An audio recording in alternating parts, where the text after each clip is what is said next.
This story appears in the November 30, 2020 issue of Forbes magazine.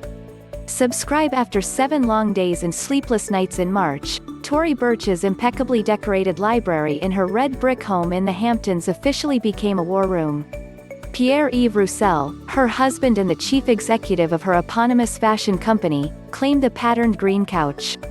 Across from him, Burch, the company chairman, clad in leggings, took the desk by the window overlooking their 7 acres. The couple barely stepped outside the room for 3 weeks.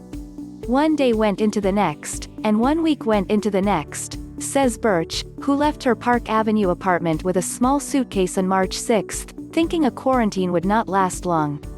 I don't think we had a break for a solid month. It was a very scary time. 2008 happened, and we saw our business change overnight. But this was nothing like 2008. This was much, much worse. Luxury fashion is fickle even in the best of times. The coronavirus has been an especially virulent pest.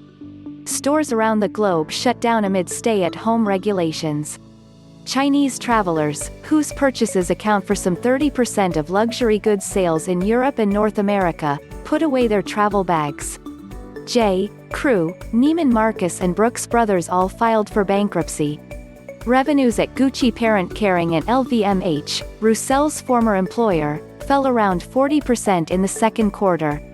Ralph Lauren sales tumbled by 2/3. Burch and Roussel realized quickly how dire the situation was.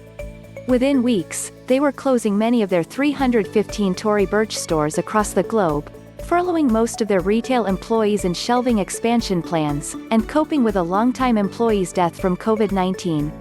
They then began formulating new plans to make sure Tory Burch LLC didn't unravel.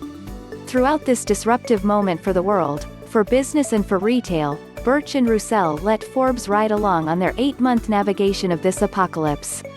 They've had to improvise, shutting stores, rerouting supplies and revamping e-commerce efforts, all in the hope that the business, which generated almost $1.5 billion in revenue in 2019, with a profit margin Forbes estimated at 11%, could survive.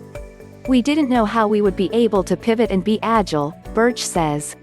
The unknown was so difficult. But jumping into the unknown also offers lessons, both good and bad, on how to pilot through a monsoon, at a time when shoppers are wary of leaving home and the threat of deadly disease lurks in every public space.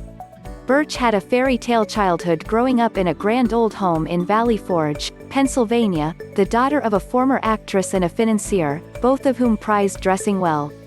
Upon graduating from the University of Pennsylvania in 1988 with a degree in art history, Burch moved to New York with a passion for fashion.